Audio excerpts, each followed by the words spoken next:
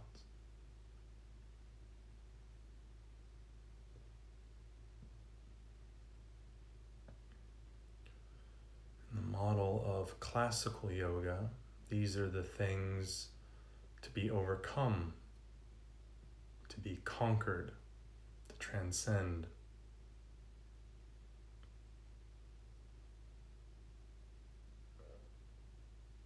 In Tantra, we learn to utilize all Shakti, all life force,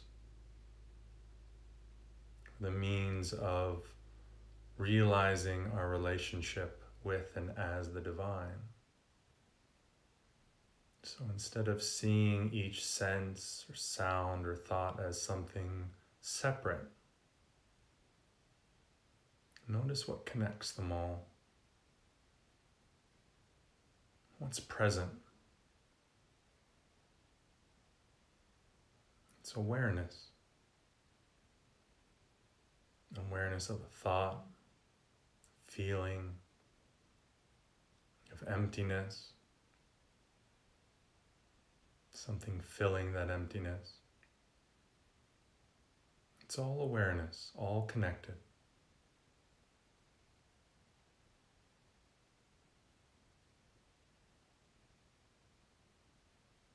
If we can shift our aim to the awareness that connects everything, we reprogram, rehardwire the system to look for connection rather than separation or disconnection. And all my thoughts, all my feelings, all my experiences are held in that web of awareness.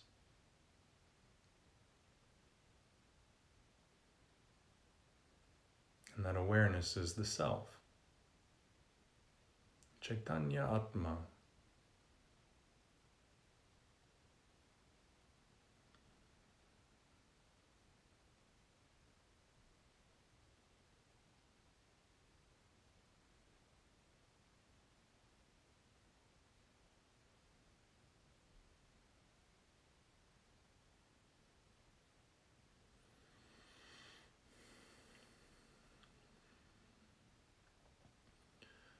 Free to blink your eyes open if you're ready. You can move again if you like.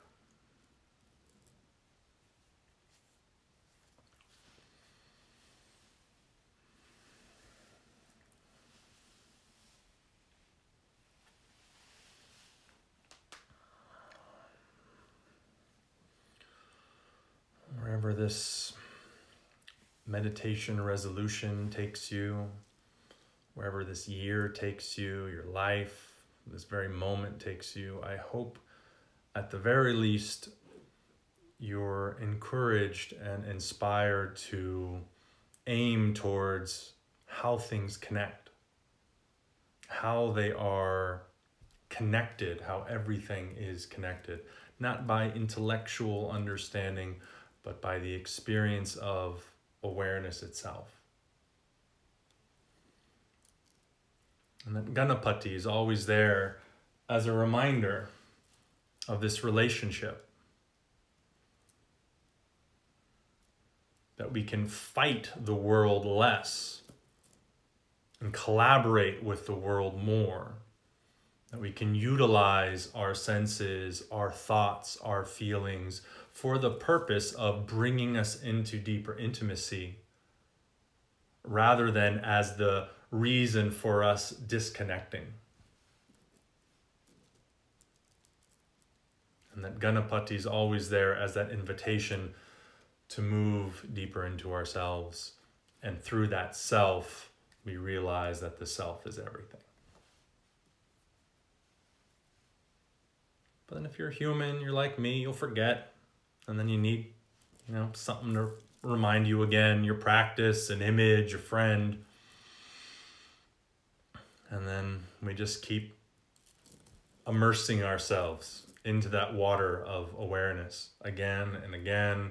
We wake up, we fall back asleep, we dry out, we forget that we're connected, we shrivel up, we get bitter, and then we drench ourselves again and feel that connection.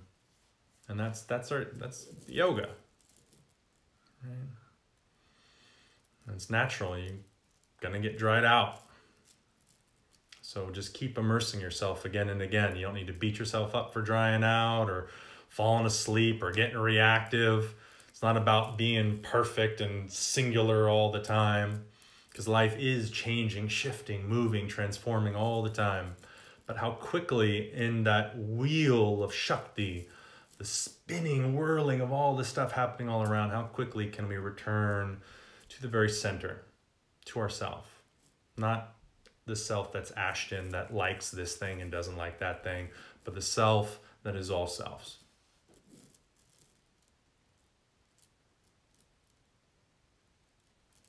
So thank you, everybody. Thanks for joining me today. It's been super fun. I know each of these have been a little bit longer. I think Susanna yesterday had like 20-minute things or something like that, or half hour, and these went way longer. I was like, oh, totally. These will each be like a half hour long, and they're more like an hour and a half each. But I got a couple students on here. You guys know I always go over with things because I like to share, and it's enjoyable, and there's so much to explore. So thank you all for being here. I do hope that you keep the conversation going. Feel free to reach out on social media. My Instagram handle is yogawithashton.com, or you can find our next adventure in alchemy.ymc Bali, which will start posting more and more there in these coming months. YouTube, you can just look up Ashton Szabo, my name, Ashton, Szabo, Szabo, and you'll find some stuff there. Whew, 2 a.m. in Barcelona. Well, thank you for sticking with us through it all. Thank you for the endurance and being here with us. I really appreciate all of you and the connection that you've made. And I hope you connect together as well with your local communities, with the online communities, and keep the conversation going, learning how to interact and relate to people and the world, because we genuinely need people that are willing to step into the world right now and have the difficult conversations and interactions, making those connections in a world that is seemingly hell-bent on keeping us separate right now. Viras, heroes like yourselves that are willing to engage the world in connection. So thank you all for being here. All right, Sao Paulo, right on. Thanks, everybody. Please continue with the challenge as well. It still goes on for another 12 more days. You've got lots of amazing teachers, and we'll be sharing lots of amazing mantras as well. So each day, yes, see you in Bali, most definitely. Thanks again. And if anyone's in California, I guess we're kind of in lockdown right here, but we'll still be here at least through spring. So if you're up in Northern California and want to come take a class, if classes open back up again, feel free to do that. We'd love to see you that way. But hope we stay in touch. Thank you all for blessing me. Anugrah Hitosmi.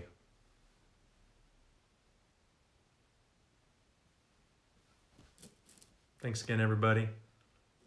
Yes, I do hope so, Sandra. Bye, everybody. This was super fun. Thanks again.